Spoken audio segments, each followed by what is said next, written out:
Hey everyone, today we're going to be discussing the DV format and specifically discussing cleaning a mini DV tape. Now, the DV format is used across a number of different types of tape, such as mini DV, DVC Cam, DV Pro, Digital 8, but today these spindles and the tape we're working on is specifically for mini DV. So make sure you're getting the right spindle for the right tape when you order, because such as you can tell, these are tiny little spools and the hubs look like this, whereas a DVC Pro or DV Cam, the spools are much larger and have a whole different hub design. So the spindles for these are going to be different than the ones for mini DV. Right now, mini DV is the only spindles I've got developed for the DV format, other than the Digital 8, obviously using the same spindle as Video 8, High 8. So moving on, with the mini DV tape, as you can tell, again, the size of these spools being so tiny, this is the only tape that we can't use collars with. This requires us to make sure that our spindle system functions as well as it possibly can. So to do that, I went back to the drawing board and I've redesigned the mini DV spindle from the ground up and determined that the only way to properly or safely clean a mini DV tape is to use the free spin spindle, which basically takes all the motor tension off of the feeding spool.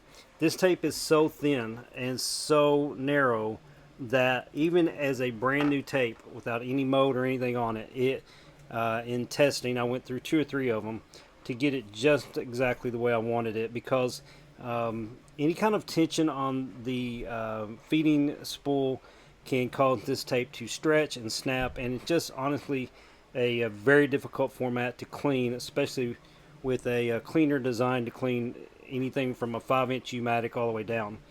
One other thing I want to point out before we get going, showing the cleaning of the tape, is be aware that the pad, when you go to put the isopropyl on the pad, you need to use something like this, like a spray bottle that just has the mist on it, the spritz, I call it, mister.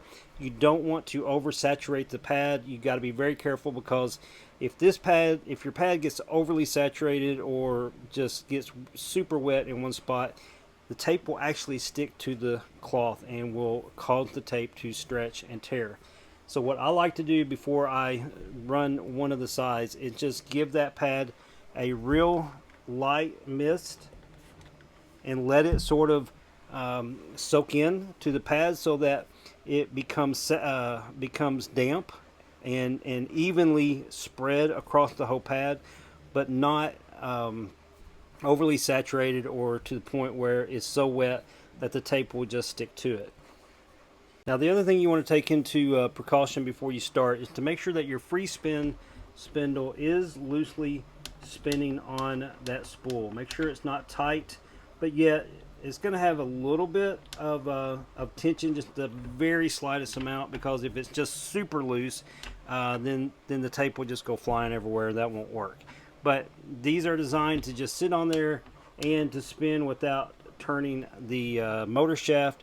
But occasionally, you need to make sure, maybe blow it out, clean it out with some isopropyl, make sure there's no dust or debris inside there that would cause it to bind up and not spin properly. All right, so I'm going to readjust my camera angle because I want to show you the importance of making sure your tape is at level before you get started, and then we'll go ahead and I'll show you how cleaning a mini DV looks. Before we actually start cleaning the tape, I wanted to show you this right hand take-up spool. It is so important, especially with these mini DV, with the slightest of tolerance between the flanges, to make sure your tape is lined up before you start trying to clean. The spool for the mini DV is very small. You can't use the collars. It's actually the size of the spindle, and it's so lightweight. The only way to clean these or even have a chance to clean them is for them to just make sure everything is in place and lined up and as ready to go as you can before you start cleaning. So let's go ahead and start the tape. I'm going to back out here and show you the the whole tape. As you can tell over here, we have the feeding spindle, which again has no tension on it. It's just going to allow the tape to turn the spool without any back tension. Okay, so we're going to make sure our switch is turned on, and we're going to start this this take-up motor. Let me adjust this just a little bit, and we'll get this started. Now you can see, I'll try to zoom in here.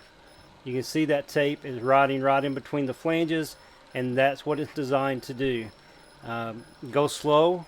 Once you have it going, I encourage you just to let it take your time and let it spool at its own speed. You know, keep an eye on it, your feeding spool, and make sure, you know, once it starts to get almost empty, that you slow your speed down. But that's really the main thing, guys, is make sure that when you start out with a properly even tape so that it will spool properly. As you can see, I'm not using collars. I'm just using the spindle itself, and it's spinning pretty flat and doing a pretty good job. So that's pretty much it on cleaning the DV tape. When you're done, you're simply going to stop your motors.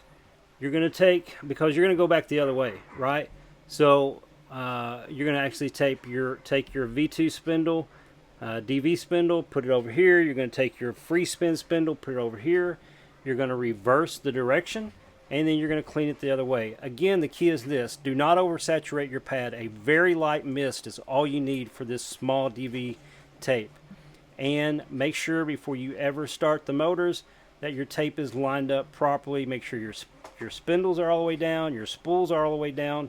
Just keep an eye on it. Again, I know it's tedious, but you're cleaning a very tedious tape, and I'm, as far as I know, I'm the only cleaner that puts this much care and concern into a mini DV tape, because it is a very easy tape to stretch and break. So outside of cleaning it by hand, this is the best method, but it's a doable method. As you can tell, I'll start it back up again. You know, as you can tell, you're able to do it. You just have to, you know, take your time, make sure everything's lined up. And as you can tell, I'm putting a little speed on it. So it's spooling well. It's going right in between the flanges as it should, and it's doing what it's designed to do. Guys, I know everybody's going to be wanting to get their hands on these. Please be patient with me. Give me time to print these, get them on the website. You can go ahead, and even once you place your orders, I'm sure there's going to be a queue.